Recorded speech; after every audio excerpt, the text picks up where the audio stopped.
Okay, I have something to say, and it's not gonna be nice. It's not gonna be nice. First of all, when we were in there, your dog is jumping, running around, crying. Our dogs are sitting there quiet, literally not saying a word.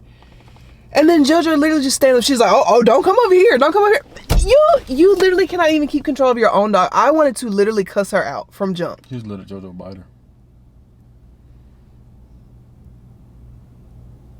Like, our dogs are so well behaved. They're sitting here quiet, not saying a word. Your dog is going absolutely ballistic while you're trying to talk to this lady. But you're trying to make it seem like we have the untrained dogs. And then she's talking to me like she know me, like I don't know you. Leave. Anyway, we're going to Dallas today because we're going to the Cowboys game this weekend, which Justin told me is the game of the week. I literally didn't even know that. So now I'm even more excited, but we have to go back home because I forgot my wedding ring. Y'all know how I feel about that. And then we're gonna go get Chick-fil-A, and then we're going to the airport. We're in Dallas. Our flight was really short. It was from Birmingham to Dallas.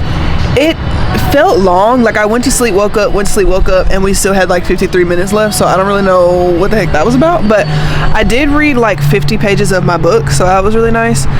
Justin, what you doing on the plane? I was pretty much playing my game on my phone, and yeah, that's pretty much it. It was short to me because I was up the whole time. I'm sure, but we stayed. The reason I felt it was probably longer than what it should have been because we stayed on the ground for about 20 minutes. I don't know what they was doing, but it was on the ground for a while.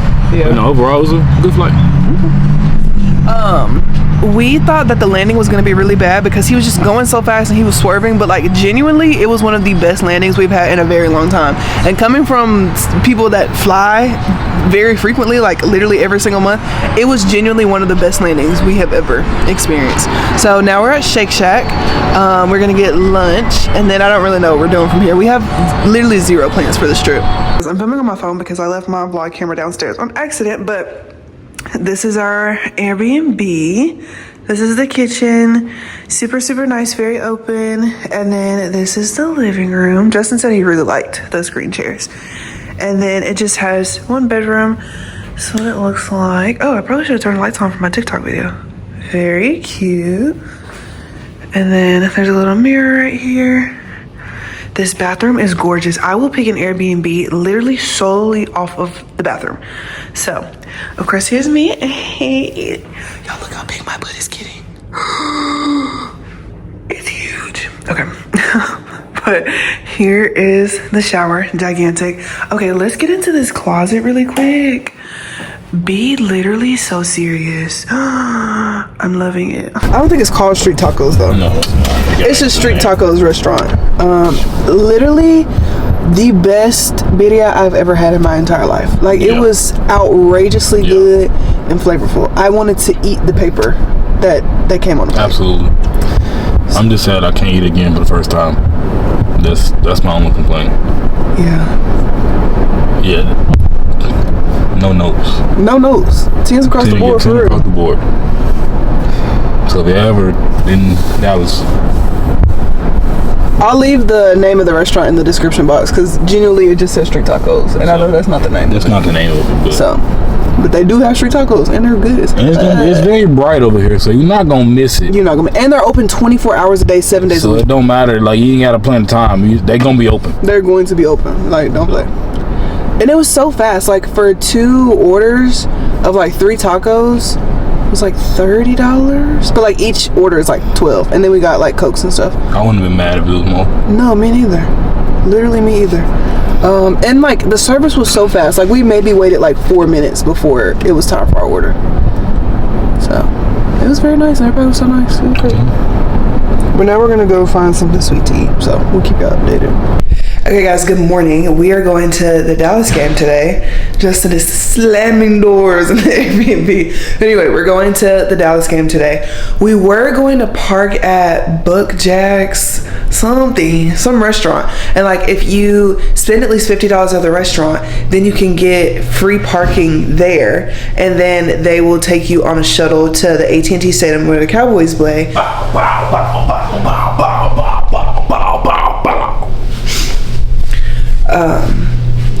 And you can like get a shuttle back and forth basically for $50 for both of y'all. And like theoretically that sounds good. Theoretically that sounds nice.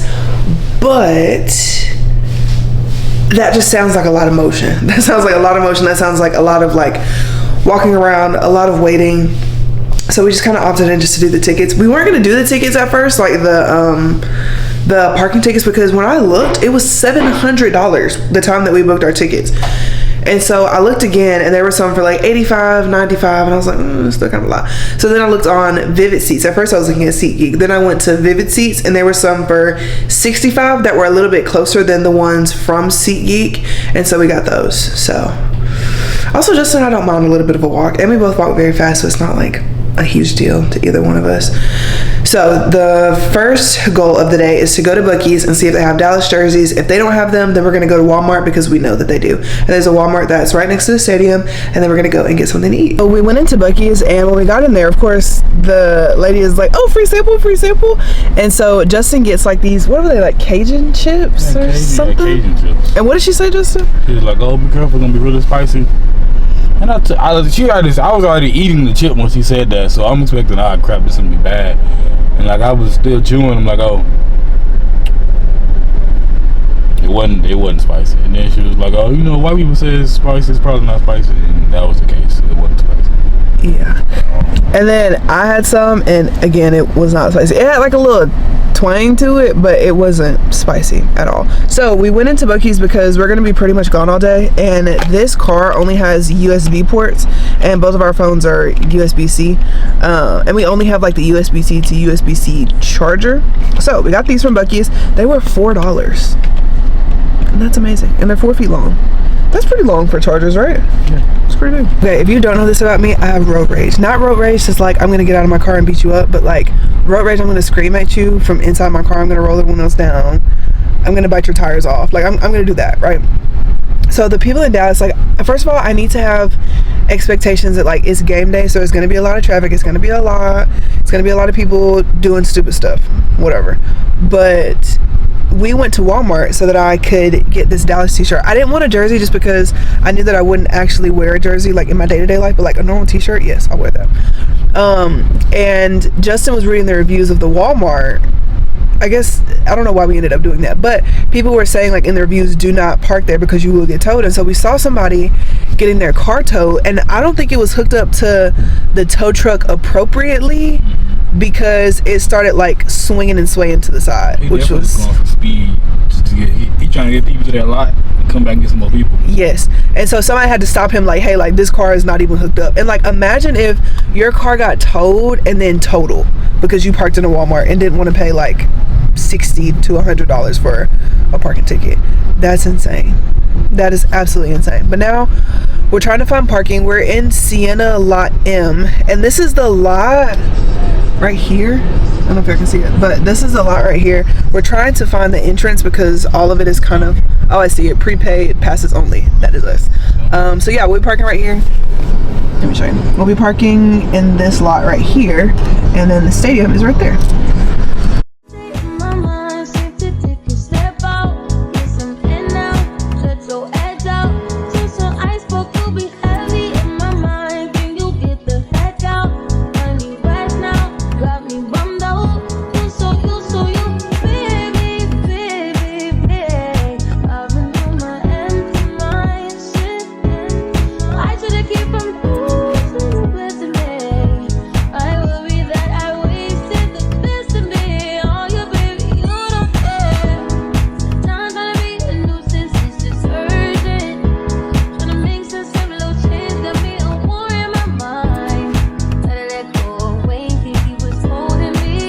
Alright, so we are back from the game. I feel like the game was very, very interesting. Now, for a long time, literally for like 3 quarters, we were getting absolutely whooped. We were getting absolutely mollywopped by the Ravens.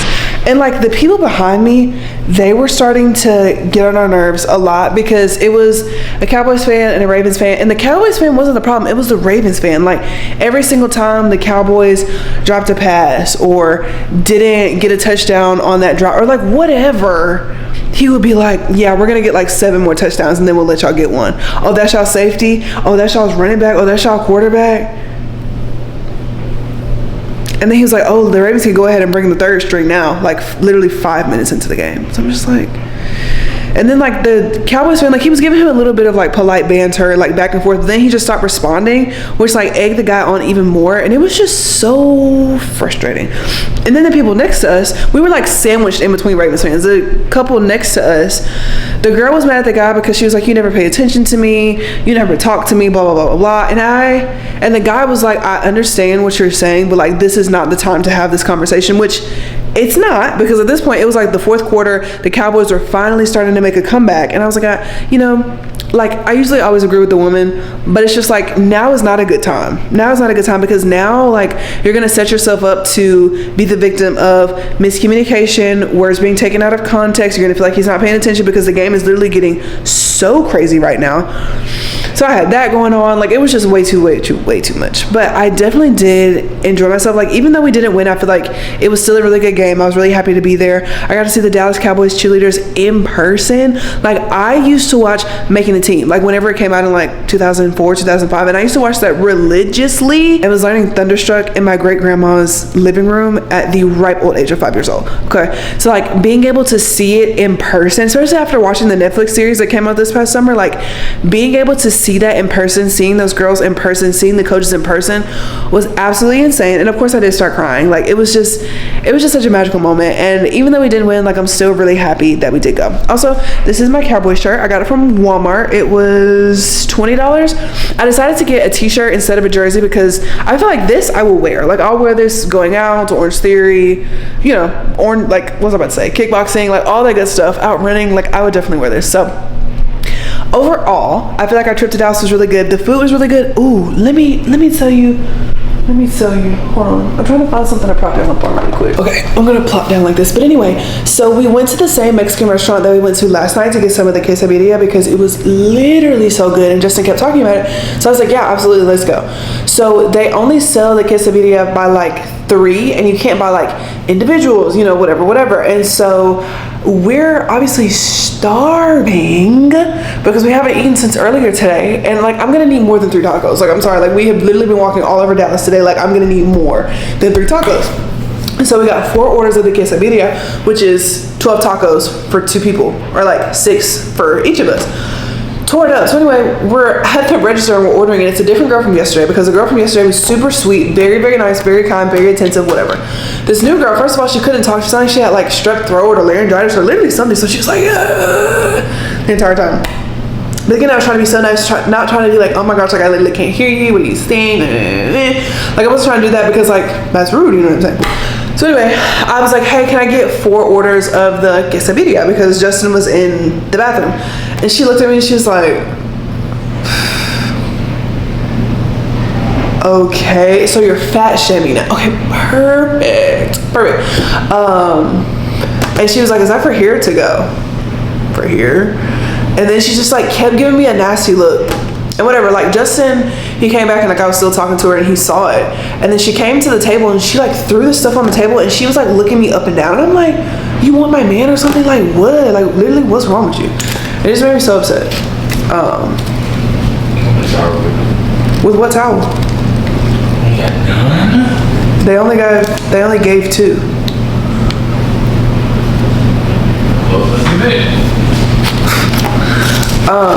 But yeah, so that was really annoying. But overall, I feel like today was really, really good. We had a lot of fun, but we do have to definitely go to sleep because our flight leaves at 7:01 in the morning and it starts boarding at like 6:30, and we have to take the rental car back, and the rental car is not on the same property as the airport, so we have to take a shuttle from the rental car facility to the airport, which is even more annoying, but it's fine. So we're gonna shower and all that good stuff, and we will see y'all in the morning. All right, good morning guys, it's 4 a.m. We are about to check out of the Airbnb and go to the airport. I will see y'all whenever we get home. Okay you guys, I'm literally so excited because I'm about to rot in bed. I got my JoJo. Hi, JoJo, the one thinking boy. And then, sorry, my bedside table looks a bit cray-cray. But we went to Blaze. We got pizza. It doesn't look good because the light in our room is like super yellow for some reason, but got pizza, period. A little bit of breadstick moment. I got my sweet tea. And then, I'm about to start watching Secret Life of Mormon Wives. Don't play. Don't play. I'm gonna let you know my thoughts. I'm gonna watch the first episode and then we will reconvene. All right, so I have a lot of laundry that I have to do, and I figured why not just kind of sit here and talk to y'all while I finish that to make this a lot more enjoyable.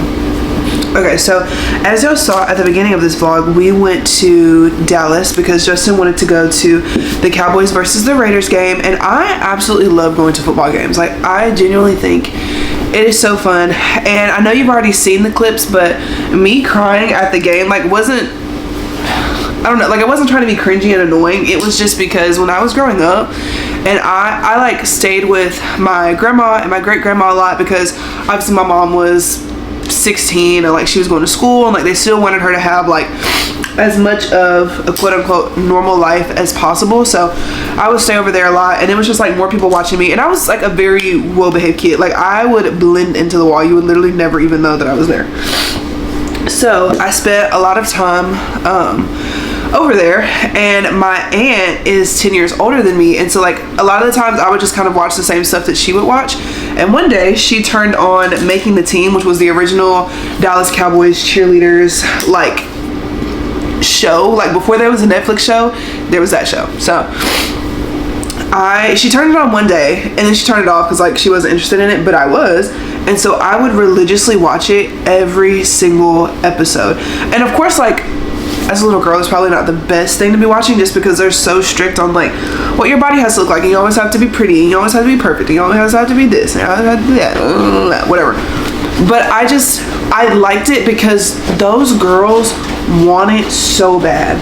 They want it so bad, and it honestly means everything to them. And like, being able to see their journey, even though it's a path that I won't take, a path that I'm not interested in taking, it's still just like really impressive to see them go through the things that they go through. So like, being a little girl, watching it, learning Thunderstruck in my grandma's living room, like seeing it in person for the very first time, and then of course watching the Netflix show and then seeing all the girls from the Netflix show. Shut up. It was just so amazing, and it was such like a full like life is so 360 kind of. And I really did enjoy that. Even though Dallas got absolutely whooped, I still enjoyed like watching the game because it was good. Like, the Ravens, I can't lie, they were getting after us. But it's okay. That is okay. And I grew up as a Steelers fan, so the fact that I was at a Dallas game in Dallas rooting for Dallas is mildly sacrilegious, might I even say, but it's okay. Life goes on, okay? Okay, so I looked on Pinterest for like some different kind of questions for me to answer while I'm sitting here doing this because it is so tedious and boring. So we have a bunch of what's your most embarrassing moment? Wow. I feel like I have a lot of those. My first embarrassing moment that comes to mind whenever I hear that question is, okay, when I was in middle school, I had like, I guess kind of my first boyfriend. Okay, let's go back and get into the lore. Can y'all tell that I'm a yapper? Let's go back and get into the lore of middle school. Okay, so when I was in the 7th grade, that is when everybody started to have their first kiss. That is when everybody started to have like their first for real boyfriends. For real boyfriends. And so at the time, I had become friends with one of the popular boys. His name was Joe. If you are seeing this, you are an amazing human being. Your wife is very, very lucky. Y'all are very lucky to have each other. She's gorgeous. You're amazing. You know, thank you so much for being a very bright spot in my life. You're great. You're probably never going to watch this video, but if you are, you're an amazing person. No notes, 10s across the board. You're a great guy. Anyway, he was a part of the popular crowd, but he was just like still very, very down to earth, whatever. And we ended up having English class together and getting sat next to each other. And I don't know how, but like one day we just started talking, and then he was the first person that I ever FaceTimed. And so he was my best friend, and I was at my aunt's house, and I was just like FaceTiming him. My mom was like, oh, who are you on the phone with? Dated a lot of people during our friendship. He dated somebody from my friend group. And well, technically he dated 2 people from my friend group. And at the time, well, this first person, we'll call them Ginger. Ginger, she was nice. Like, it was me, Ginger. Well, I don't want to say the other people's name. That's too many names to keep up with. But me and Ginger were in a 4-person friend group. And I feel like 4 is a little bit more solid, right? And it was for a really long time. They didn't date for very long, and then they broke up. And then Justin started dating another one of my friends who I really did like, and they dated for a long time in like middle school terms, I guess. Like, I think they dated for like 9 months ish. So I'm pretty sure, like, no, not 9 months, because that's like a whole school year. They dated for maybe like 4 to 5 months, I'll say. I feel like that's more reasonable. And the entire time, like, I was still friends with, when he asked me about like girl advice, I would give him girl advice. And I was like, I was a true girl best friend. Like, I was not checking for him, you know, whatever. Like, this was literally just my friend. Like, it was nothing else.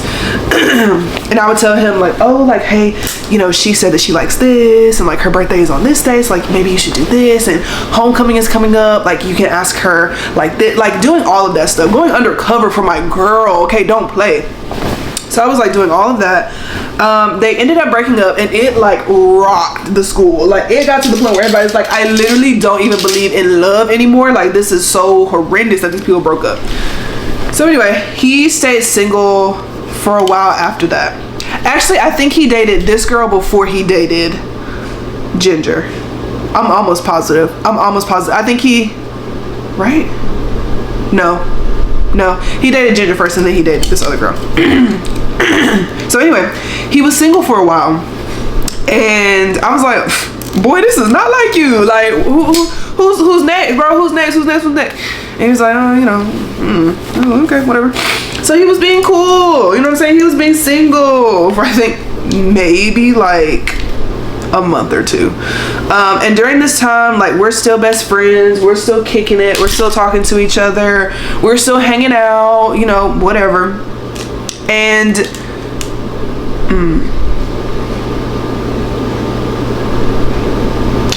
I'm going to redact his name from the beginning of this, because I need to talk about his sister, and I don't want to put his name in it if I'm about to talk about his sister.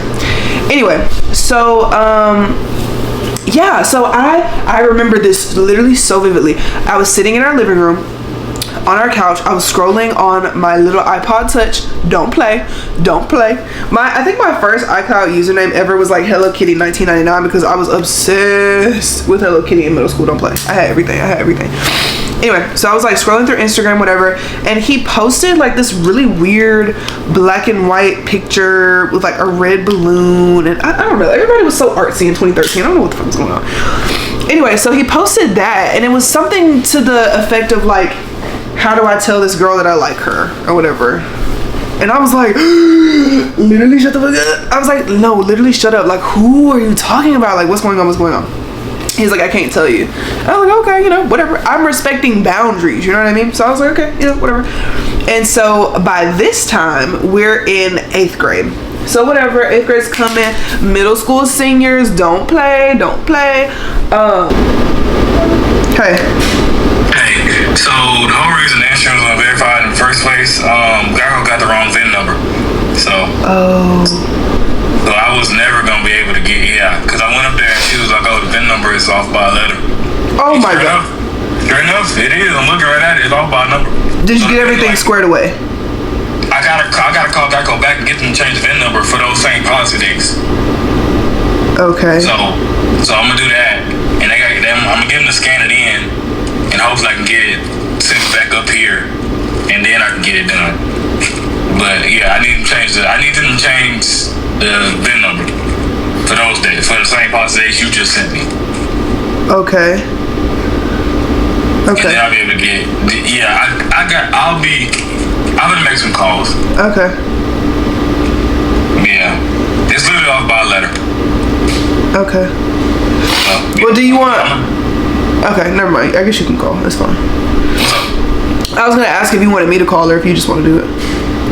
I mean, what number did you go to the app? I just use Geico customer service. Like, that's what I typed in on Google. Okay, well then yeah, I'm already out here. I'm trying to see what email they have on file. Is it yours or mine? I'm assuming it's yours. It's mine. That's fine. What is it so I know? That's why I'm asking, like, do you want me to do it just because I know? Okay, I feel like yeah. Oh, I'll come home and I'll come home and then I'll bring my recitation so I can get the right VIN number. Okay. Alright, I love you. Alright, love you too. Bye. I'll explain to y'all that whole situation later. But anyway, at this time, we're middle school seniors. We're pop locking and dropping it. Everything is literally so good, right? So he still doesn't have a girlfriend by the time 8th grade comes around. So whatever. He doesn't have one. We end up being put in the same, like, history class, I guess. And we end up sitting right next to each other thanks to the seating charts. We're like, this is so perfect. Well, technically there was supposed to be a space in between us, but one of my friends, like, she knew that we were like closer friends, and so she was like, oh, you can sit, next to Jay, and I'll just like sit in the seat behind you, because her best friend sat like behind and then across, so it worked out perfectly. So whatever, we switched seats. The teacher was cool with it because we weren't like being disruptive, whatever. And so we had like this end of the quarter study guide test, whatever. And so our teacher was like, you can like study with a friend very quietly. We're gonna give you like 20 minutes to study, whatever. And we were like, this is so awesome. So like I'm studying. And he was like, Jay, like I don't have one of the answers for like one of the last questions, like can I see yours? And I was like, yeah, for sure. So I give him mine, and I'm like talking to my friend that like switched seats with us in the beginning, and we're like talking. She's like standing at my desk and we're talking. And he was like sweating. I was like, are you okay? I was like, you don't look good. And he was like, no, like I'm fine, whatever, I'm fine. I was like, oh, okay. And so I'm like talking to my friend. I was like, he's being weird, right? And she was like smiling from ear, and she's like, no, he's not being weird. He's just, you know how Justin is. She's like, you know how so-and-so is, blah, blah, blah. I was like, okay, well now you're both acting weird, but whatever. So we're talking about like what dress we're gonna wear to social, which is like the 8th grade prom or whatever. So we're talking. And then he has my paper for a long time, and I'm like, when is he gonna give me my shit? So he hands it back. But he hands it back like around me, like that. And I was like, what? And then I, for some reason, I don't know why, but I flipped to the last page, and he like made a box, like he made like another question under the row of questions. And the question was, will you be my girlfriend, yes or no? And so I'm like looking at it, I'm looking at my friend, I'm like, what? Like my entire world was changing in a matter of seconds. I was like, no, this is so fake. This is not real life. And it was taking me forever. And I was just like shocked, and I was so happy because like this is my best friend at the time, my best friend. So I was like, bro, this is crazy. I was like, bro, this is literally so crazy. So anyway, my friend is like, Jay, you have to answer. And I was like, oh. So I circle yes. I just remember being so, like, I'm just so happy for my middle school self, because like I remember how happy I was during that time. So anyway, I give it back to him, and it's like his whole demeanor just like, okay. And so of course we were both smiling, cheesing, ear to ear, whatever. And it was just like a very cute, very sweet, very like innocent moment, and I really did love that. Now we dated for, I don't know, I think maybe like a month or less. Like it genuinely was not a very long time. Why are literally all of my socks missing? Anyway, we dated for like a month or less, and during that 1 month we went to the Shakespeare Festival in Montgomery. And first of all, we were like the spectacle of the school, because he was white, I was black. Like this had literally never been done before. Like this was revolutionary in middle school history. The fact that a black girl was dating a white boy and a white boy was dating a black girl. Like this was crazy work, right? Crazy work. So anyway, we went to the Shakespeare Festival. We were sitting next to each other. We were holding hands. We had a picnic outside, and everybody was like, the popular kids, they were like, oh my gosh, like y'all are so cute. Like this is so sweet. I'm so happy for you guys, blah, blah, blah. Everybody was taking pictures. I was wearing his sweater. Like, oh my God. Now, mind you, it's 90 degrees in Alabama in springtime, and I got this man's sweater on, dying. But I was loving it. I was gobbling it up, because, you know, middle school relationships, like everything is just, you see everything through rose-colored glasses, and it's just, it was really good. Anyway, so after the Shakespeare Festival, I think like a week passes by, and he has a sister, a twin sister, and they are very, very, very, very close. Now, this sister is one of the ones that is obsessed with their brother. I'm not gonna go into it, but like obsessed with their brother, and does not like when their brother has girlfriends. And so, mind you, at my 14th birthday party, he went to my 14th birthday party. I did not invite his sister because I didn't like her and we weren't friends, and she knew that we weren't friends, so like it was literally no point in inviting her. I didn't want to invite her, but I was like, hey, like if you want to bring her, like you can. Kind of like that. So anyway, and his his dad came to my birthday party, and me and his dad hit it off, like, because he had already known that me and his son had been friends for like almost 2 years at this point. So anyway, so keep in mind, like, I met his father, and his father met my mom and my aunt and my siblings, and like he literally met everybody. So anyway, hit it off. But we weren't dating at that time. This was like before we started dating. So anyway, his sister took it upon herself to let his mother know that her brother was dating a black girl. When I tell you his mom lost her mind. So his mom found out that I was black. She absolutely lost her God-forsaken mind that her pure and perfect son was dating a black girl. And so she told her son that he was gonna have to break up with me because I'm black, and she did not approve of that. And he like talked to his dad about it, and his dad was like, I literally don't care who you date. But his dad is one of the ones that were like, whatever the wife says goes, and like he didn't really have like a say so in anything. So whatever, he breaks up with me. Well, no, I kind of felt that it was coming. And so he texted me, and he was like, hey, for lunch wave, come into the drama room. So I was like, okay, cool. So we go into the drama room. The drama teacher was super, super cool, and she had lunch duty during that time, so it would have just been like us alone in her room, which TBH, I would have never done that. But if you told me that you're about to break up with your girlfriend, like I will probably let you do it. Anyway, not important. What is important is that he brought me in there, and he was wearing his glasses, and I used to love when he wore his glasses because he looked, I was going through like a superhero phase at the time. He looked like Clark Kent whenever he had his glasses on, so he was wearing them, and I was like, why are you wearing your glasses? And he was like, you love my glasses. And I was like, yeah, I do love your glasses, but like, what's going on? So anyway, he basically told me that his sister told his mom that I was black, and his mom did not approve, and so he was going to have to break up with me. But he was like, maybe when we get to high school, like, things could be different, and we can like still see each other, and we can still, you know, try to, you know, work through this, basically. And I was like, your sister told your mom that I was black? And he was like, yeah. And so whatever. Oh, I skipped a very important part. Time out on that. Let's go back to our very first date. So for our first date, we went to the movies, and it took a literal act of Congress to be able to go on this movie date, because my mom like obviously wasn't going to let me go on a date with a boy because I was like 14 at the time. And so I was like, no, mom, it's literally going to be me, Faith, Taylor, Chloe, Trinity, Olivia, Justin, and Jillian. And she was like, okay, well, I need to talk to Taylor, Faith, and like all their parents and whatever. And I was like, okay, mom, whatever. And so she talked to some of their parents, whatever, and they were like, yeah, like they're going. And she was like, okay. And so we went to the movies, and it ended up being me, Taylor, Faith, Lauren, my boyfriend, and his sister. My boyfriend at the time, and his sister.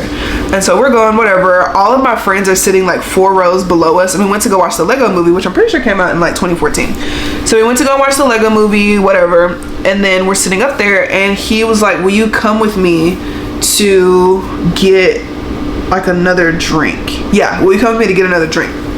I was like, yeah, for sure. So we go, and we're like right outside of the movie theater. He takes like a sip of his drink, which is literally like halfway full. So whatever. And like, you know how they have those little trash cans outside of the door? He takes his drink and he throws it in the trash can, and I'm like, ooh, what? But like, as I'm like trying to say like what, he like comes up to me and kisses me, and it was very sweet. It was very, very kind. But then he got spooked because some lady walked out of the bathroom with her kid, and he literally ran away. And he went inside the movie theater and sat back down. And so I'm just standing there stunned, like, what? So whatever. Then I walk back into the movie theater by myself, up the stairs by myself, sit in my seat by myself, and I'm looking at him like, why did you literally just run away just then? He was like, he got nervous, whatever. So yeah, that was the story of the first kiss. I think that was my first kiss ever, actually. That was my first kiss ever at 14. Whatever, or 15, sorry. Anyway, so going back to him breaking up with me on the lunch wave, he kissed me, and anyway,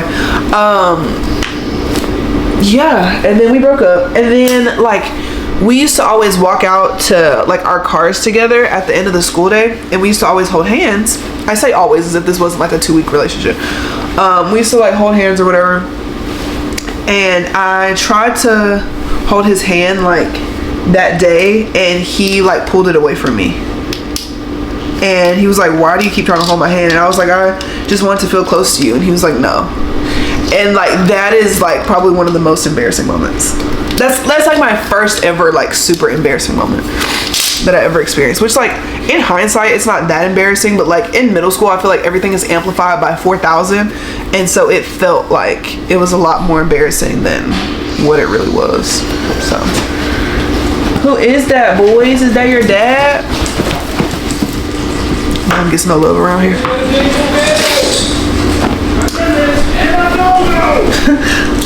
But anyway, as far as Justin's car situation goes, his mom was trying to renew his tag for him today because she was going to renew hers, and basically got a letter saying that his license was going to be suspended if he couldn't provide proof of insurance from like when he got a ticket or got stopped or pulled over or something back in March, which we did have insurance during that time, but like trying to prove it, like I had to call Geico and like get a binder and like all this other stuff, and then he went to the licensing office and found out that the VIN number was off by 1, and so now he has to call Geico, get it updated, get a new binder, and send it over.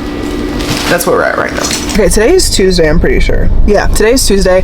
I really want to make sure that I'm going to my exercise classes today, like going to Orange Theory, going to Pilates, because like realistically, I'm spending like I know, like close to, well, almost $300 a month on my fitness classes, and for me to not go for a week is absolutely crazy. So we're getting back on the horse today, and we're going to Pilates and probably kickboxing after this.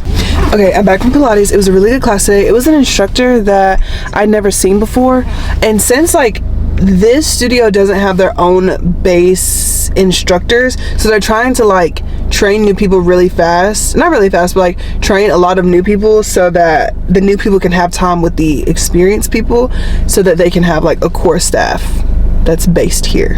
So but it was a really good class today. I felt very strong. We did not do a lot of plank work, which I really do appreciate. But yeah, overall it was really good. We're gonna go to Target because apparently Target has like, you know, the little Octo Buddy, so like that you stick to the back of your phone, you can stick it to any surface. Well, they have one that's magnetic, so you can take it off. Say less. I think it's like $40, which is a lot, but I feel like it'll be useful whenever we go to Europe. Also, doubling back, y'all remember how I was telling you about Justin's whole like suspended license situation? So it ended up being off by 1 number, technically 1 letter. And so he went back up there, and the lady was like, no, like it's not updated in our system just yet. And so Justin called Geico back again, which the Geico agents that we've had today have been absolutely stellar, 10s across the board. I absolutely love Geico. They have always been so good to us. Anyway, he was like, it's gonna take a second to like update into their systems. So, like, don't go back today, just go back in like 3 to 5 business days from now, just so we can be sure that it's updated. But yeah, I think that was really crazy. But yeah, now we're gonna go to Target and see if they have this pop socket, because that would be awesome. I went in Target, it took me forever to find it, and the only reason I didn't film is because I had to really pee, and if I have to pee, it's really hard for me to focus. Anyway, so I found this one. It was the very last one. It's the Stick It Magnetic Suction Phone Mount and works with MagSafe. So it should work with my phone, no problem. There better not be no sticky adhesive, no nan. Optional stick-on magnetic ring. I guess if your phone isn't MagSafe and you just want that magnetic option. Okay. Center on phone case only if needed. Okay. Oh, shit. Whoa. That magnetic ring is not playing. Listen to that. Whoa, crazy. Okay, now let's get my phone. Also, like, if you didn't watch the last vlog, I got the new iPhone 16 Pro and it has like this new side button. I think it's great. I think it's amazing. Being able to edit the home screen, like, it reminds me of, y'all remember when like widgets came out a few years ago and you could like edit your phone screen and like all this other cool stuff? It kind of reminds me of that, of how you can edit it, and like your apps can change from light to dark mode, like not inside the app, but like the app itself can change from like a light mode to a dark mode version, which I think is really cool. And you can like edit it. And this is what the new like control center looks like. Like, you have so many options that you can pull down from, and I think it's, I don't know, I think it's cool. Anyway, okay, let's try this. It works. Ooh, she's strong too. Don't play, don't play. Okay, let's try to stick it like on my mirror. It's something we got. You guys, it literally works. Don't play. Content about to get crazy. Okay, so we're going to Pilates and Orange Theory today. I'm already at Pilates. It's 12:47. My class starts at 1. Sometimes I get really nervous about like filming in public, just because like I don't want people to be like, oh my gosh, like what is she doing? Like, oh, she thinks she's an influencer. It's like, actually, that's kind of my job. Awkward. I don't consider myself an influencer because I think that's like, I don't know, that's a very like yucky term to me, but I feel like content creator is like more accurate, because like that's what I do. Like, I create content for brands that they use. I don't know, I don't like talking about it. I just like for it to be whatever it is. But anyways, oh my god, literally every time I scroll on Facebook, everybody is pregnant. Y'all get off each other. Get off each other. No, I'm just kidding. No. Hold on, let me read y'all this. Let me read y'all this so y'all can be gagged to oblivion.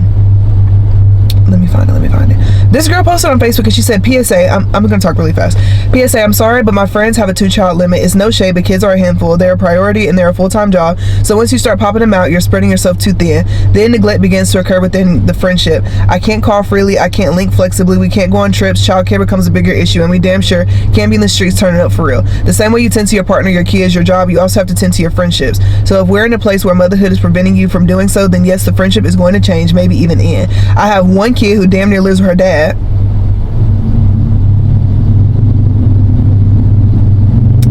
So it's hard for me to relate to that lifestyle. It's literally no love lost. We just on 2 different paths, my love. It sounds selfish of me, but in reality, it's selfish of you, because I went from having a best friend to a person who can't even make it to birthday dinners, etc. I'm not telling y'all what to do, but there's pulling out abortions, condoms, and birth control. Anyways, que sera, sera.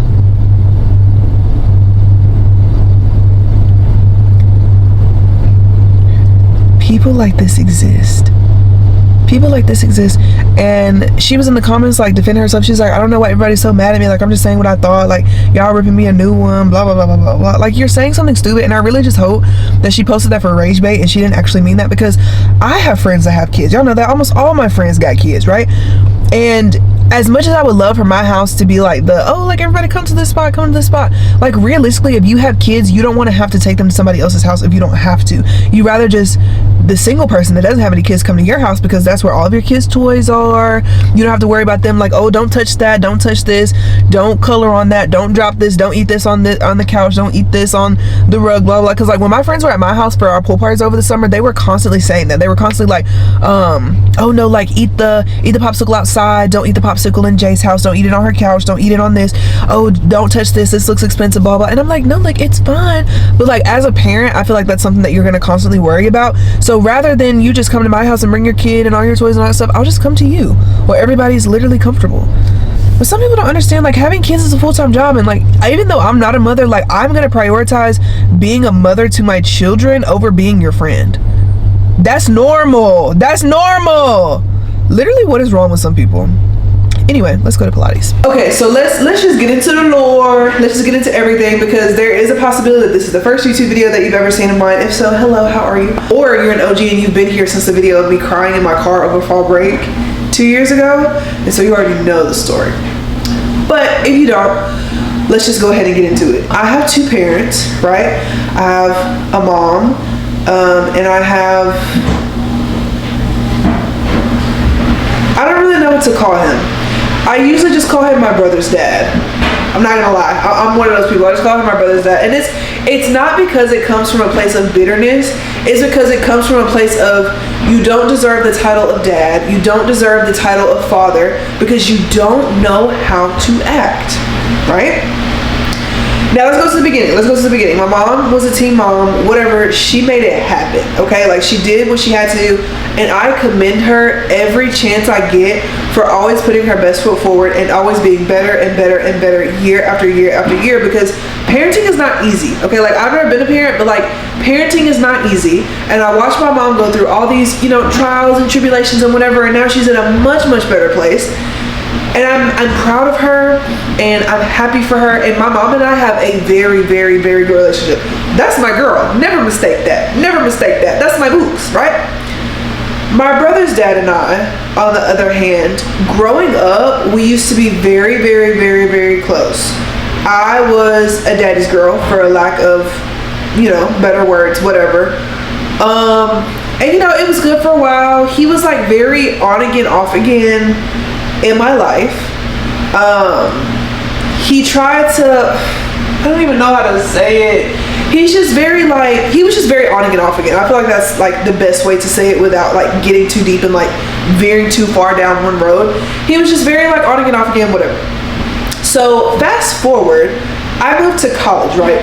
So this is 2018, going off to the University of Alabama. My family, pretty much all of my family at the time, lives in Mobile, which is like 3.5 hours away from Tuscaloosa. So I'm in Tuscaloosa, I'm doing my thing, you know what I'm saying? Like I'm pre-med at the time, I'm living on campus, I'm trying to make friends, like life is good, right? Like I'm working, whatever. My brother's dad is like not the biggest fan of that. Like he wanted to be able to brag and say like, oh, I have a daughter that goes to the University of Alabama. Like I have that. It's like, okay, but like, okay. But he didn't like the reality of it. Like, okay, I'm in college, so like realistically, I'm not gonna call you every single day. Realistically, I'm not going to text you every single day. Like, I'm going to have classes and tests and friends. And I had my boyfriend Justin for a year at that point.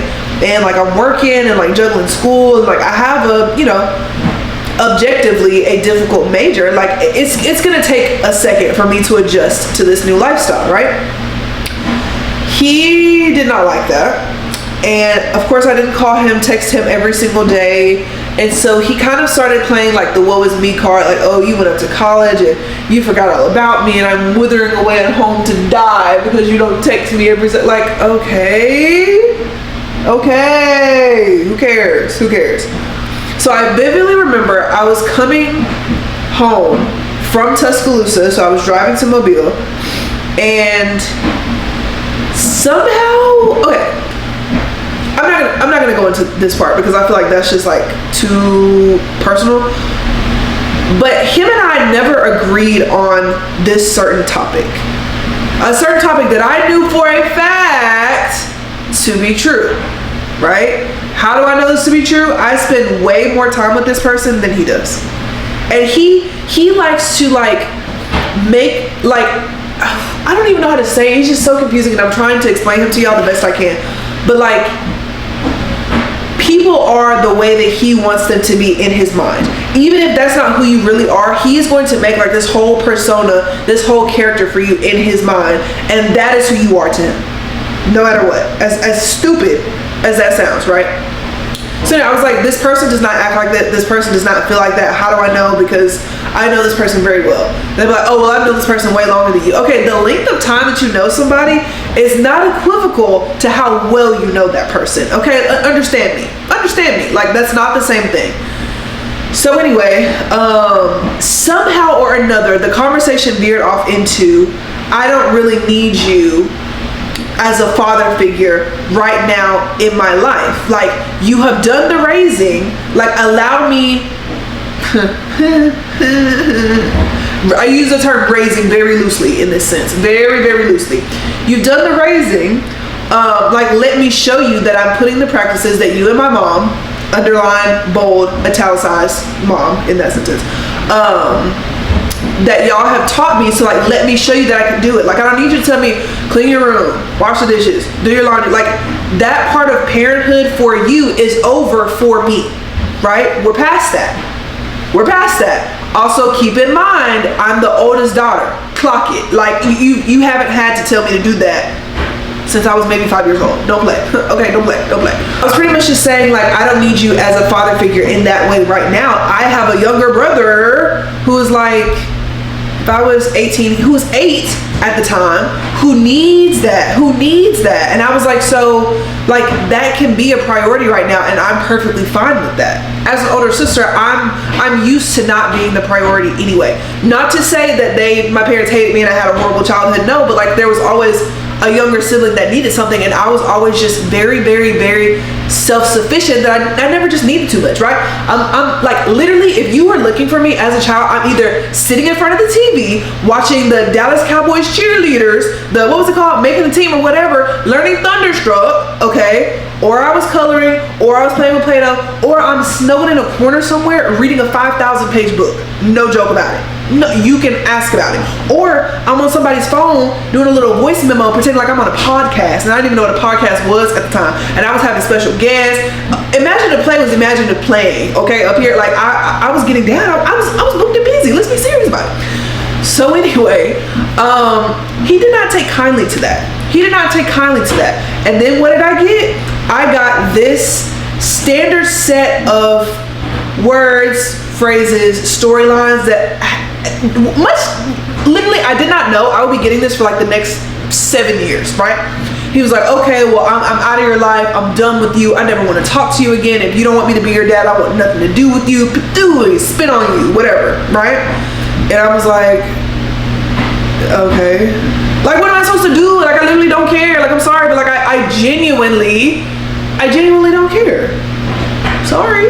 Now, if my mom said this to me, oh no, please, please.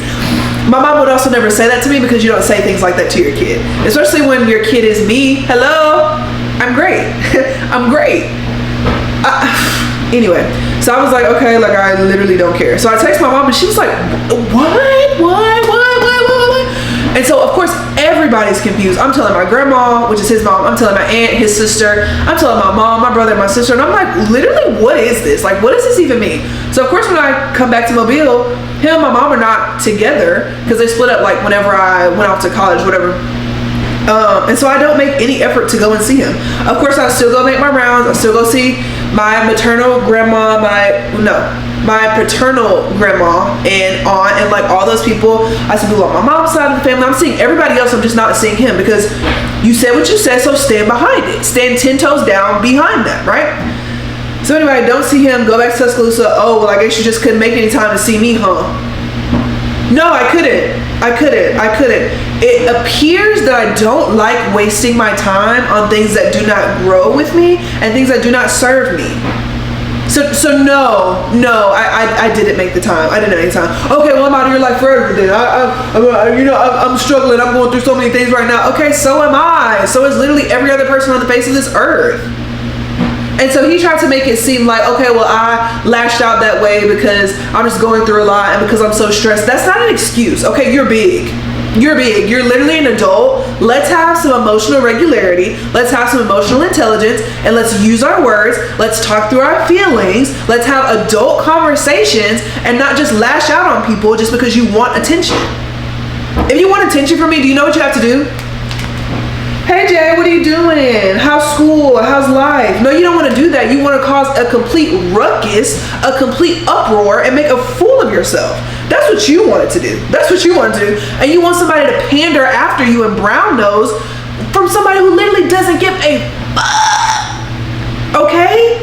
Be for real about it. Be for real about it. So whatever, don't talk to him for like 2-3 months. Text me randomly. And it's like, hey, what you doing? So I was like, okay, whatever. Like, I'll talk to you.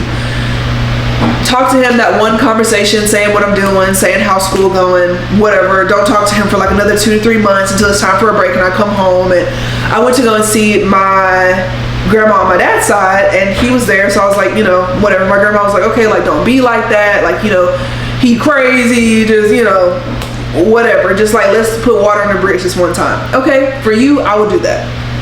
Being very cordial, it was fine. Again, have not received an apology yet. Have not, let me just go ahead and clock this, haven't received an apology in 7 years. Okay, so anyway, talk to him, whatever. It's, you know, it's awkward, but we're trying to make it work, whatever. Talking about school. I'm changing my major to nursing at this point. So it's been about 2 years at this point of like on again, off again, on again, off again. Talk to me one time, don't talk to me for 2 months. Oh, I literally hate you. You're the worst thing that ever happened to me. I don't want to be your dad anymore. Blah, blah, blah, blah. Who gives a fuck? You know, that. So, after that, I'm changing my major to nursing because I don't want to do pre-med anymore because I'm not passionate about it, and I wanted a more hands-on approach to patient care. Okay, so I told my mom, I told my dad, and my dad was, ooh, excuse me.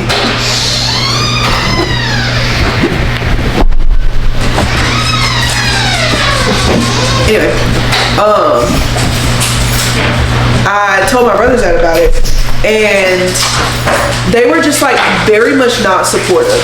He was like, no, like you need to be a doctor and you need to do blah, blah, blah, blah, blah. Like all this stuff, like do it for his name's sake and not do it like for myself. Because he wanted somebody to brag on and be like, oh, my daughter's a doctor, blah, blah, blah. And he used to always tell me when I was growing up, like, you need to be going outside, you need to be practicing your basketball because you need to be going to the WNBA, you need to be so famous and making me all this money. And the first thing that I want you to buy with your check is a house for me and a car, and like I want this car and I want this house. And he was like, then like whatever's left over, like you can give it to your mom. Now that can be taken two ways. That can be taken as like, oh, that's like a little jokey joke, but if you say it consistently over the span of 18 years, I'm feeling as though it's not a joke, right? I feel like that's how you actually feel, but like unbeknownst to you, I would give the skin off of my body to my mother. I will not even spit on you if you are on fire. So like that just goes to show just how like out of touch this person is, right? So anyway, I was like, yeah, well, it turns out that I actually don't care what you think. So I will be going to nursing school. And they were just like super disappointed. And like even still, they would tell people that I was in school to be a doctor, even though they knew that I was in school to be a nurse. But they like never accepted that fact, and they never wanted to hear anything about it and whatever. So like, okay, fine. Like if you're gonna be that opposing to me pursuing a career that I am passionate about, now looking back, that I'm good at, it is ridiculous. It's ridiculous. So anyway, that was just like another point of contention for us. Again, still haven't received an apology at this time. Whatever. In 2020, my grandmother passes away. She had ovarian cancer. May she rest in peace. We love her so much. She passed away, and that like absolutely rocked my world. Absolutely rocked my world. Like I had known that she was sick, but then she was getting better, and then she would get sick again and better again, and blah blah blah blah blah. And it had gotten to a point where she was just really tired of fighting, and she just didn't like being in pain anymore. And it just, for a lack of better words, just like it made life not worth living. Like as morbid and as sad as that sounds, that's kind of where it was. So I was at school. I had an anatomy test the next day, and I was preparing for it, and I was gonna wake up early, but I like slept through all my alarms, whatever. I was so asleep. I get maybe 20 to 30 phone calls from my mom and my brother's dad, and like text messages, and I read the text messages before I answered the phone, and it was pretty much saying that my grandma passed away. Now we're not going to make it into this whole like, you know, sad part of the video, but I'm telling you that just because it's very important to like the overall tone of the story. Justin and I had our first Disney trip planned for, this happened in November. We had our first Disney trip planned for like the end of November because it was my birthday. And her funeral was going to be on December the 2nd, which is my brother's dad's birthday, which that's another thing. It's like he wants to create horrible memories and traumas for himself, so he specifically picked his birthday to be the same day as her burial date. Why would you do that? Why would you do that? So anyway, I went through all of the stages of grief. You know, I dealt with it, and I was sad about it, and I worked through it, right? And now I'm to a point where I can talk about it without crying, because I know that I'm not being selfish to say, like, I still want her here. I mean, I do still want her here, but not in the way that she was. And I know for a fact she's in a much better place now. She's much happier, and she has a body that's not in pain anymore, right? He chose to not grieve at all. And instead of grieving, he chose to take it out on literally everybody and turn his grief into anger and lash out again. And it's the same thing, I want nothing to do with you, I never want to talk to you again, I never want to see you again, I don't want to be your dad, blah blah blah. And at this point, like, we're 2 years into this, and I don't care. I don't care that you're saying that you don't want to be my dad anymore. I don't care that you're saying you don't want anything to do with me, because turns out I haven't wanted anything to do with you for a very long time, and you're just now catching up. So, you know, I don't care. Daughter, can you lay down, please? You're not getting covered. You just have to lay down. Lay down or get out. Thank you very much. So anyway, that whole thing happened. So he was like pushing everybody away. And I know some people will be like, oh, like if they're pushing you away, like draw closer. No. Like just how I had to deal with that trauma, you also have to deal with it in your own way. So anyway, that whole thing happened. We continue not to talk. Don't talk.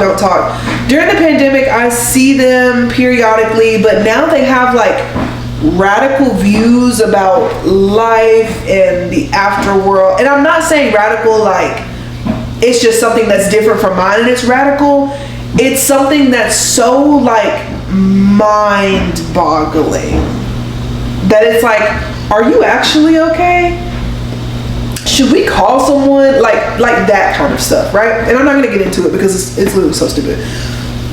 So it kind of makes me like, you're scaring me. That's a bit weird, actually. So that kind of like pushes us apart again. Then I get an apartment and I talk to him a little bit, like again, on again, off again, on again, off again. And that is like our story. That's our story, right? Now let's fast forward. I have finished nursing school, or about to finish nursing school. This is like last December. Like you can go back and like watch these vlogs from like last year, like December-ish, and all of it is documented. But anyway, my brother was making plans to go down to Mobile to see my dad while the rest of my family was also down in Mobile in preparation to come to Tuscaloosa to my graduation. And my brother was like, is my dad invited? And I was like, yeah, like if he wants to come, like, you know, I want you to be able to spend as much time as possible with him. So yeah, like that's perfectly fine. He, you know, is invited, because even though our relationship is strained, I mean, I wouldn't even call it a relationship, but even though like the way that we are is very strained, I still want him to be able to show up for my brother, even if he's not showing up for me, because my brother deserves that, right? Like my brother deserves a present father figure, right? And of course, like we have a stepdad, whatever, but like a biological father figure, like that is present. And the relationship that my brother and his dad have versus the relationship that I have with him is totally different. It's totally different. Like you would think that he was not a parent to both of us, right? But anyway, and that doesn't bother me. That doesn't make me feel bad or any kind of way, because again, like I don't want anything to do with him. So whatever, the graduation comes and I make an Instagram post like thanking Justin, because he's literally my husband at the time, my best friend, because she's the reason that I changed my major to nursing, my nurse extern preceptor, and all of my work friends, because like obviously you solidified the fact that I wanted to be a labor and delivery nurse. And then who else? My mom, because my mom like literally always checked up on me. My mom knew everything about my life in nursing, you know, whatever. And so he texted me, he was like, yeah, I saw your post on Instagram and Facebook, and like, I saw you didn't mention me, which that's fine. It's hurtful, but it's fine. I'm gonna just step away. I'm gonna be out of your life, blah, blah, blah, and I won't be coming to your graduation. You know what that reminds me of? On Love Island, when Leah was like, and now you sitting 3 home. Like, who cares? Who cares? Now you sitting 3 home. Like, okay. So I sent it to my mom, and she was just like, oh, like, when will this ever end? And I'm like, literally never. So I literally did not care. Like, that was no skin on my nose at all, right? So graduation comes, goes, my whole family's there. It feels so good, like everybody being together, like in one place. We're taking pictures, we're going out, we're going bowling, like we're doing all this amazing fun stuff, and it felt so good. So whatever, graduation comes and goes. I have not talked to him since December, right? So now, on Monday, he texted me on Facebook Messenger, which I didn't even know I had a Facebook Messenger. I guess everybody has one. Like if you have a Facebook, you also have a Messenger, whatever. So I had a message from him in there because I blocked his number. So now he has to go through other avenues to try to contact me. And he texted me and said, I love you. And so I sent it to my mom and I'm like, what? Like you literally haven't talked to me for almost a year and now you're texting me and saying that you love me? And she was like, just respond to the level that you're comfortable with, that's why I would literally give the skin off my body to my mom because she gets it. She gets it. She's not gonna say like, oh, like you need to make amends and you need to, no. You respond to the level that you are comfortable with. Anyway, so I responded with something that I should not have responded with, and I said, I love you, and I put a heart. I should not have said that because that is not how I actually feel. If I'm being honest, as brutal and as like hard and rough as this may sound, I don't think I love him. Like if you hooked me up to a lie detector test and asked me, Jayana, do you love your dad? No is gonna be the very first thing I say because that's the first thing I feel. Like going through that cycle over and over and over again with a narcissist will burn you out. And it's been 7 years of the exact same thing. So it's like, no, like I do not have any love for this person. Does that mean that I wish them the worst? No, I don't wish them the worst. I genuinely wish the best for them, but I wish the best for them in a world where I am not a part of it, right? Like, I want you to be so happy and so fulfilled and have everything that your heart desires, but even still, I want nothing to do with it. So I will take accountability for that and say that me saying I love you was the wrong thing to say. But I was also like consulting Justin and I was like, would it have been worse if I just said thank you? And he was like, at that point you just shouldn't even respond because that's crazy. So whatever, I said love you. I said I love you and I put a heart. And I shouldn't have because that's not how I actually feel and that's not how I felt for a very long time. So saying that is wrong. So I can take accountability for that. I should not say things that I don't mean, just for the sake of like sparing feelings. But I was trying to slowly open a door that has been slammed shut and barricaded for almost a year, just for the sake of like having some sort of cohesiveness in our like family unit, even though like our family unit isn't really like a unit, whatever. But I was trying to make it better, and that was me putting a foot forward. So he responded hours later and was like, liar. Okay, well then what are we talking about? Literally, what are we talking, like why would you even text me? Because I feel like if somebody says I love you, you want them to say I love you back. So for you to call me a liar, like, I mean, you clocked it because I am lying, but like, he was saying it in a way that like was to make it funny. Like, oh my gosh, like you're such a liar. You don't love me. Like we haven't talked in so long. Like I know you don't love me, you know, whatever. Funny enough, that is true. Funny enough, that is the exact situation. So he was trying to make light of it. And so I texted my mom and I was like, girl, literally what is this? Literally what is this? She was like, he's trying to like make light of the situation. And I was like, literally, it's not the time for that. It's not the time for that. Like we need to have conversations about accountability, and I need to be hearing an apology and I'm sorry for 7 years of torment, but I'm not hearing that. So it's just like, okay, well if you don't care, I don't care. And as far as I know, he has not responded. Okay, so I checked my messenger and he did respond, and he sent like the little cheesing face, like with the like hearts all around it. Jojo, no sir, no thank you. I won't be responding to that because if you're not going to give an apology, then we really don't have anything to talk about. And it needs to be like an in-depth apology, like where serious accountability is taken. And if I know him how I think I know him, I will be waiting until my very last dying breath and I still won't get it. So at this point, like, if you're not a big enough person, if you're not adult enough, if you're not mature enough to give an apology when you are clearly in the wrong, then there is nothing left for our relationship. Because from that relationship with him, I have learned about things that I never want to see in a man. Never.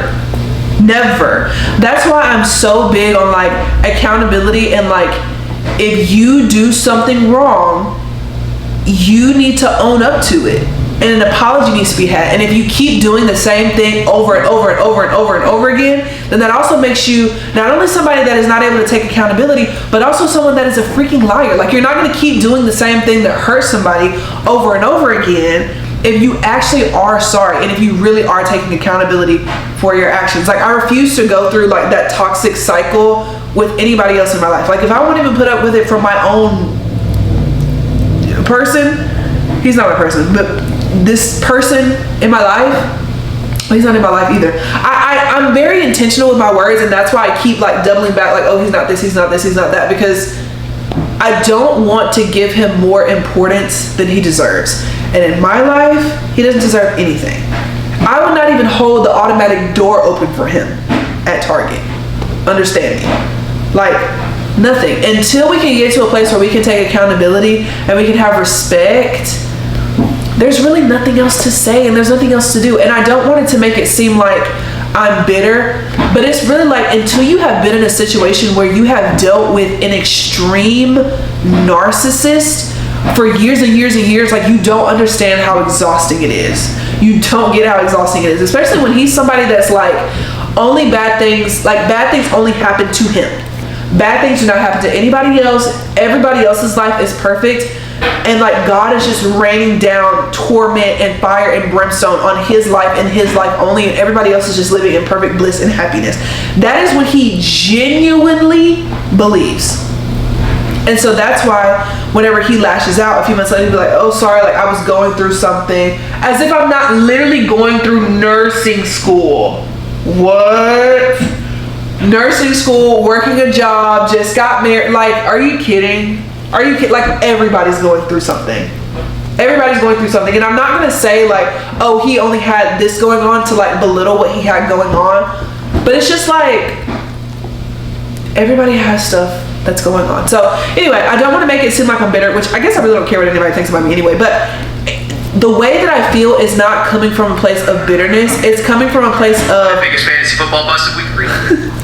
Sorry. It's okay. It's coming from a place of like, I'm tired of having the same conversations over and over again, and there's no change. There's no change, there's no accountability, there's no respect, there's no nothing. So it's like, literally, what's the point? What's the point?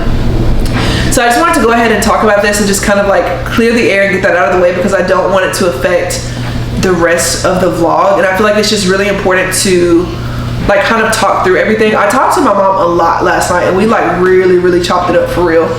And then of course I talked to Justin about it too. So it feels good to just be unfiltered and just say exactly what I want to say. That was my flashlight. I don't know why it was on randomly. Sorry. But yeah, so I'm glad that I got this off my chest. I'm also glad that I document moments like these, because it's not like, oh, she's putting all her family business out on the internet, blah, blah, blah. No, there's so much about my family that y'all would literally never know. Never know. But it's just like, this is such a frustrating part of my life that I feel like it needs to be documented. And then also when I go back and I see that fall break vlog about where I was just crying so much because I was so upset that this whole thing was like pretty much starting, and to like look at me now and I can talk about the situation and there are no tears. There are no tears. It's just, you know, I gave you a chance. I gave you multiple chances, and you refuse to take accountability. You refuse to do anything. So it's like, okay, like it doesn't affect me. And I feel like that's what he wants. He wants me to break down and like beg for a relationship, but I'm not gonna do that. If you want to that's just like, I saw somebody post on TikTok. You okay? Oh, I'm sorry. I saw somebody post on TikTok and they were like, dads, when they tell their 9-year-old, like, Yeah, it was like dads when they tell their 9-year-old the phone works both ways. Are you kidding? Like, you're literally the parent. Step up. Don't play. You're literally the parent. Step up and be one. Or act like one. Cosplay one, if you will. Like, whatever you need to do. But yeah, I'm not bitter. I love to document these moments because it really is a testament of strength just to be able to move past it and understand that, like, you're not going to always understand why people act the way they act. You're not going to understand why people treat you the way that they treat you, because genuinely, the way that somebody treats you is not a reflection of you. It's a reflection of them and how they feel about you. And how somebody feels about me is none of my effing business.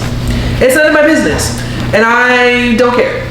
Like, my nanny, like, before she passed away, she used to always tell me, people are going to hate you literally no matter what you do, so you might as well just do whatever you want.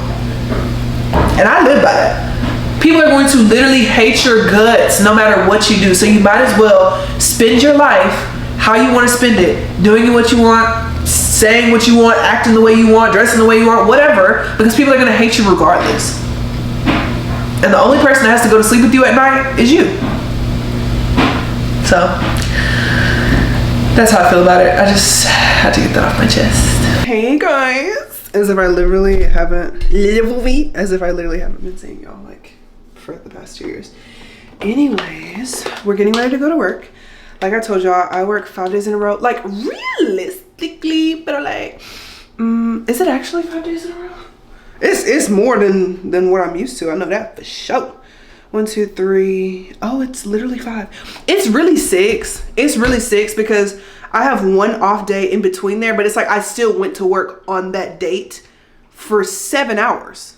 So I'm gonna just say it's 6 days in a row. Bro, I cannot believe this. How? Okay. First, let me tell you why I'm working 6 days in a row, because then maybe you won't think I'm as crazy as I actually am. So basically, when you're a nurse, and like you may know this, but when you're a nurse, at least like at my hospital, the nurses that I know of, I'm over explaining. You work 3 days a week as a nurse, 3 12-hour shifts, whether that's in the morning, whether that's at night. So 7 p.m. to 7 a.m., 7 a.m. to 7 p.m., whatever. And so you accrue PTO. And I think we get 6 hours of PTO every 2 weeks. So 12 hours of PTO a month. So essentially you accrue 1 off day a month.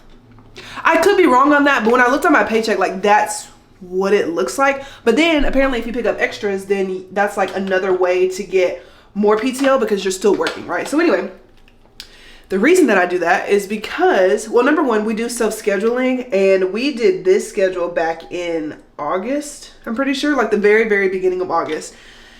And Justin and I had already booked our trip for Europe, and so I did not want to use 72 hours of PTO. So I was like, okay, how can I rig this so that I don't have to use that much, right?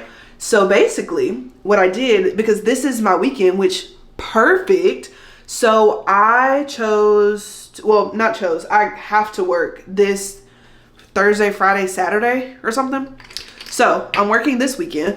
So I didn't have to like use any PTO for this week. I was off for the majority of this week. But for next week, we're going to Europe on a Friday. So to not use PTO for next week, I scheduled myself to work Sunday, Monday, Tuesday. So it's like I still worked my 3 shifts for that week, so I don't need PTO for that week, but I do need PTO for the next week because we're going to be in Europe for 2 weeks. So I only ended up using 36 hours of PTO, which is 3 shifts. So even though it does seem like really crazy to be working that many days in a row, like there is a method to the madness. There is like a rhyme and reason to all of that. I literally forgot to put on my vitamin C. I was wondering why my face felt so weird. I'll just put more of this on. Anyway, so yeah, that's why I'm working so many days in a row. But I'm such a lucky girl because I get to work. What time is it? Okay. I am a lucky girl because I get to work with all of my friends, and we have not all worked together in a very long time. So the fact that we're finally getting the band back together, oh my gosh, really feels so good. And I'm just really, really happy about that. The entire group doesn't work tonight, but a good bit of us do. So yeah, that's kind of why things are the way that they are. But like this past like 3 to 4 days, Justin and I have been like cleaning the house, getting stuff together, knocking out the laundry, all of that good stuff. Because I already told him, I was like, when I start this little stretch of me working 45 billion days in a row, like I'm not gonna want to come home and do laundry. And I don't want you to feel like I'm not helping, which Justin doesn't like me to do housework anyway. Like, and I know you're probably thinking like, what are you talking about? But he literally doesn't. His schedule is just like so flexible, and like sometimes he goes to work in the morning for a few hours, sometimes he goes to work in the afternoon for a few hours, but like he's usually never gone from the house for a very long period of time. And so since I work the 12-hour night shifts and I come home and like I sleep all day, I will come home from work and the entire house will be spotless. The entire house is spotless. The dogs are fed, they're sleeping, or he's already dropped them off at daycare, and so I can sleep peacefully for the rest of the day, even if he's still here. And so I'll come home, everything's done, I'll have breakfast, I'll shower, we'll talk, we'll chop it up, I'll go to sleep. I'll sleep for like 4 to 5 hours, 6 if, you know, everything is just really, really great. But yeah, he just doesn't really like me to have to do housework. I feel like I do most of the cooking, mostly because I hate, you know, can't have everything, right? He's a very good cook, but he's very slow. He's very, very slow because he's so methodical. Like if it says 1 tablespoon, he's 1 tablespoon, right? Like he is ornery about it. Like it has to be exact. It will take this man 2 hours to make brownies, and I'm not kidding you. I'm not kidding you. Like the egg has to be perfectly cracked. It has to be the perfect amount of vegetable oil, perfect amount of water. Like he's constantly like I let him do his thing, right? I let him do his thing because when he does cook, oh my God, like his shrimp fried rice, don't play. His eggs, oh my God. Oh my God, they're literally so good. But it's like, bro, sometimes like I can't wait 2 hours to eat Nar Smith. Okay, like I need something right now. So usually I'm like the cooker, but like he will the cook. Usually he will like unpack my lunch. He'll pack my lunch. Like sometimes if he's here, he'll pack it. But sometimes it's hard for him to pack my lunch just because like I want certain things the way that I want certain things, and it's like by the time I tell him everything that I want, I'm like, well, dang, I could have just really did it, truth be told. But anyway, what led us to that conversation? Me talking about Justin cooking. I don't know. But anyway, yeah. So I was telling him like, let's go ahead and do all this stuff earlier in the week so that when I'm in my 6-day stretch, like we're not worrying about having to clean up the house. Like it'll be like a little spot clean here and there, right? So that's why I was cooking. We were cleaning. We were doing like a deep clean because we're going to be gone for a really long time. And I just want to make sure that like everything is in a good way, basically. So that's kind of where we are with that. Okay, now let's talk pop culture. I just finished watching Love Island maybe like last week. I watched Love Island season 6. I've never seen Love Island before this point, so like this is the first. I need to make appointments. I'm sorry. I need to make an appointment for my eyebrows, a Brazilian wax, my nails, and my toes.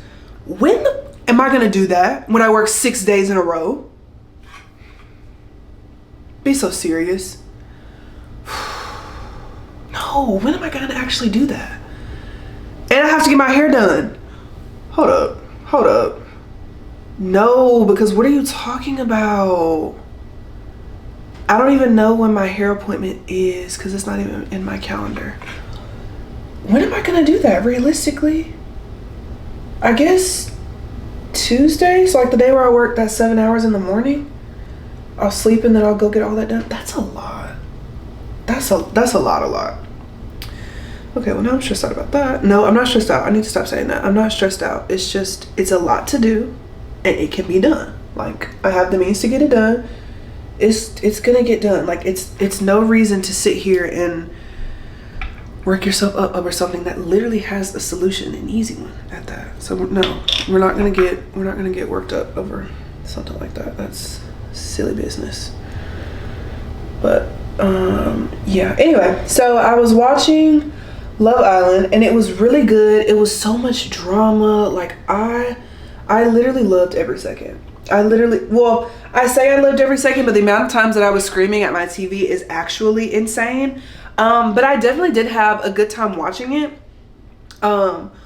But now I'm in a place where I'm just kind of like slumped out and I don't really have anything to watch. Like I started watching Secret Lives of Mormon Wives, but like realistically, I feel like it's a TV show that could have just been like a TikTok.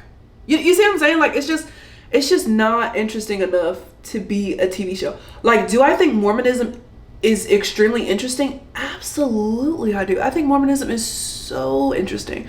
But I'm also somebody that loves to like know more about other people's religions that are different than mine, or like people that are in my same religion that just like take it to different levels. Cause I don't know. I feel like I identify as like a relaxed Christian. You know what I'm saying? Like, you know, I believe in God and all that good stuff. Amen. But it's like also I believe in human rights.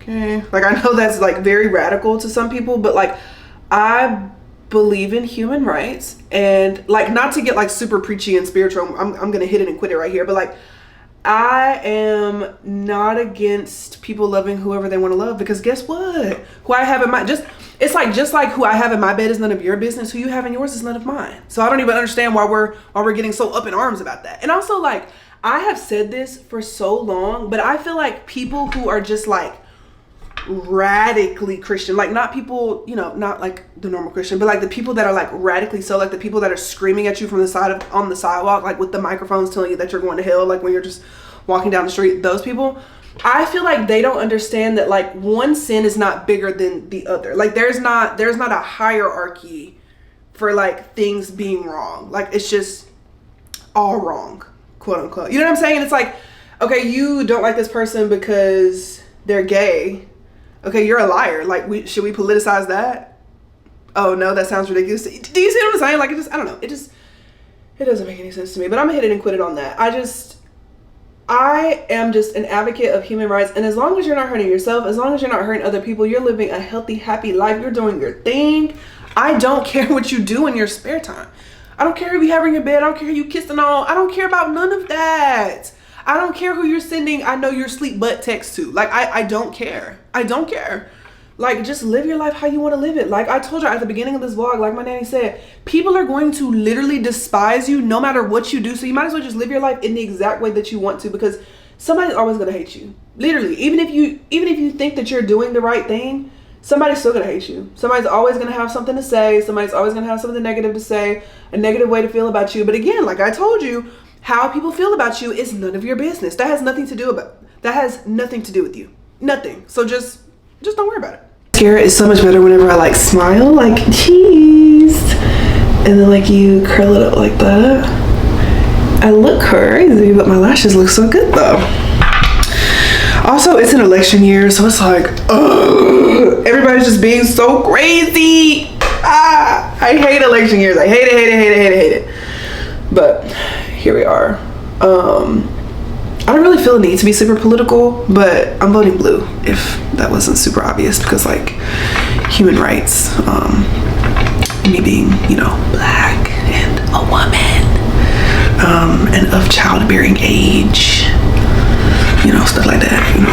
Anyway, we're gonna hit it and quit it off that. We're gonna back away from that, because I know that's like a sensitive topic for a lot of people, but I do feel like it's important to have like uncomfy conversations about things that are uncomfortable, because it's important, muy importante, period.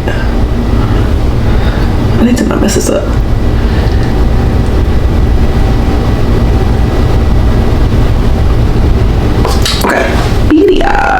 Okay, now let's get into this hair.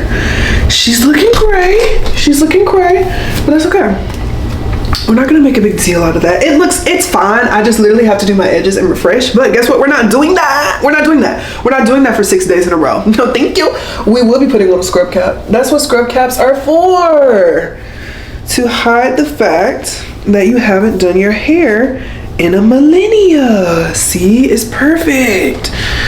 This is the one that I got from Etsy. I've had it for 2 years and I absolutely love it. I definitely need more scrub caps though, because I like this one. I think this one is awesome, but I feel like I should switch it up sometimes, and I definitely don't be switching it up. What time is it?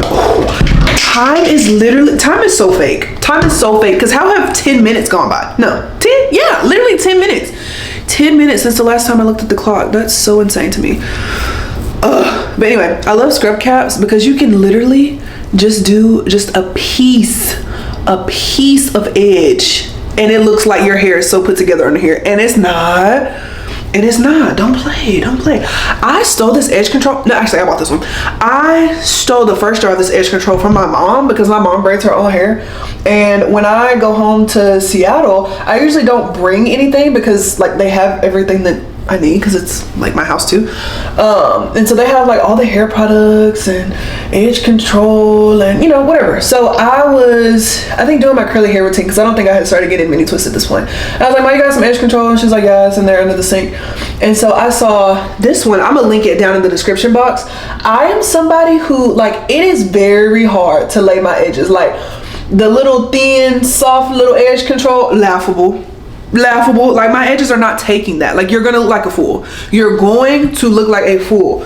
And I have like, I guess 4B type hair. A lot of people don't believe in the hair chart. Can everything please stop being so political? But anyway, a lot of people don't like agree with the hair type chart. And I'm not here to make waves in the natural hair community. But if you look at the curly hair chart, I look so crazy.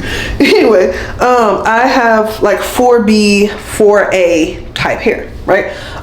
And sometimes it can be like, especially in the back, like it can be very coarse and like just very hard to manipulate without a lot of product.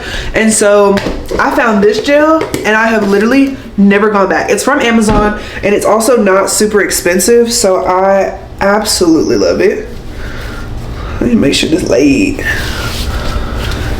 One of my mutuals on TikTok, Tia, she's a pediatric nurse in Seattle. She posted a video about she was like, "I know a scrub cap, hate to see a black woman coming."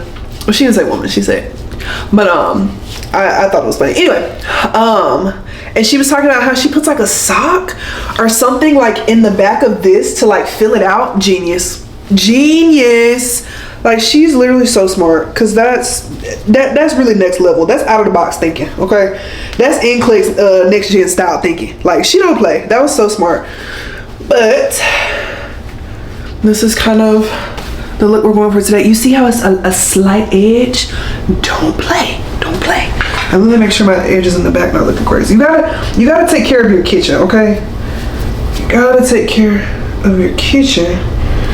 Because if your kitchen looking crazy, they're gonna be like, "Did you even wipe your butt?" Like if you're not taking care of your kitchen, it's like you didn't wipe your butt, So it's important. Okay guys, I'm getting ready to go to work. I will see y'all in the morning.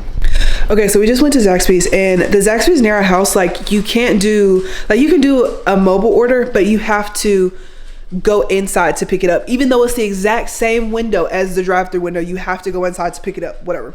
I'm sure there's a rhyme and reason to that, but anyway, we have been dealing with idiot people all week. First it was the guy at the T-Mobile store, or I think that was last week, and he was like, "We may have a phone. I don't know, we may have a phone." Like an idiot. And then today, this guy, I was like, "Hey, can I have some spicy Zax sauce?" He was like, "Spicy Zax sauce?" Like he didn't know what I was talking about. He's like,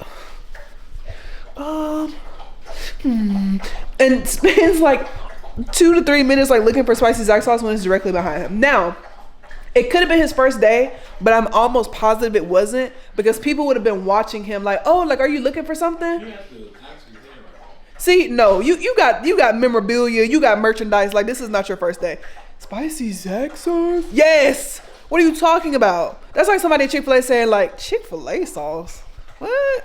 Be so serious. Don't piss me off. So I have a meeting at the hospital this morning. Well, we all do. Apparently we have this mandatory meeting, and it's not just a department meeting. Like, it's bigger than that. So we have been told. I just wish that the meeting times catered more to night shift, because it's either like right now it's 7:15 in the morning. It's either you have to stay over another 3 or 4 hours after your shift, or that's my friend, another 3 to 4 hours after your shift for this meeting, or you have to work that night like me, break your sleep to come into this meeting, while on the other hand, day shift is already there. They get to just like la-di-da-di-da, come downstairs for the meeting and then go back up to work when they're done. I just feel like there needs to be more than like a 7:15 and a 3:30. Because like a 3:30 doesn't do anything for me. Like, especially if it's gonna last until like 7, that's inconvenient. And like people have kids. And then I feel like if you're gonna do meetings during day shift, 2 meetings during day shift realistically, then you need to have a meeting at like 8:30, 9 p.m. Right? Like that's just fair. I made a huge mistake. I just got a text from, I love Love Island, but I just got a text from Jalea, which is the girl that does my hair, and y'all know that I got a new phone last week, and I guess it didn't save in my Google Calendar, but I have a hair appointment tomorrow. Keep in mind, I work for the next 6 days in a row, so it's either I take my mini twists down right now, or I have to wake up earlier to take them out tomorrow. What the? Okay. Okay, right now, just calm down, Janet. Right now it's 4:07. It usually takes me like an hour and a half to take them out. I can do that. Okay, let's see how long it's gonna take me. Y'all are not going to believe this. So I'm in the middle of taking my hair down, and my god sister is in college, and of course, like as a good big sister, it's always like, you know, if you ever need anything, you know, just let me know, whatever. And so the Alabama-Georgia game is tomorrow. And she was like, can I park at your house? I was like, absolutely, you can park at my house. And then she was like, okay, like my friend is gonna take us to the game. So I was like, okay. The Alabama-Georgia game is tomorrow. So when she called me, she's like, hey Jay, what house is it? And I like gave her the address for our house. And I can hear her and the friend, they were like, this is nice, this is nice. And then they get here and I'm thinking like it's my godmama and my god sister. So I'm like, oh no, we're about to have a full house inspection, godmama house inspection. And our house is like not together, like be so serious. Like I was not expecting this, but it was her and her friend. And I think they're spending the night at another friend's house. And so they parked their car at our house and they were just like waiting for the friend to like come and get them. And so I'm like, oh, like literally I have to hurry up and take down my hair, finish taking down my hair, wash it, do my entire curly hair routine and go to work. Like this is so crazy. And I didn't want to like go back in the bathroom while they were still here because like I didn't want to make them feel unwelcome. And so I stayed and I was like doing dishes in the sink, but it's so random. It was really just like my Stanley Cups and my Owala, and I was like talking to them because she's doing nursing school. And so I was talking to her about like nursing school and like giving her all my tips. And I wanted to see what kind of nurse she wanted to be, and she wants to do NICU. And so we were like talking about that, whatever.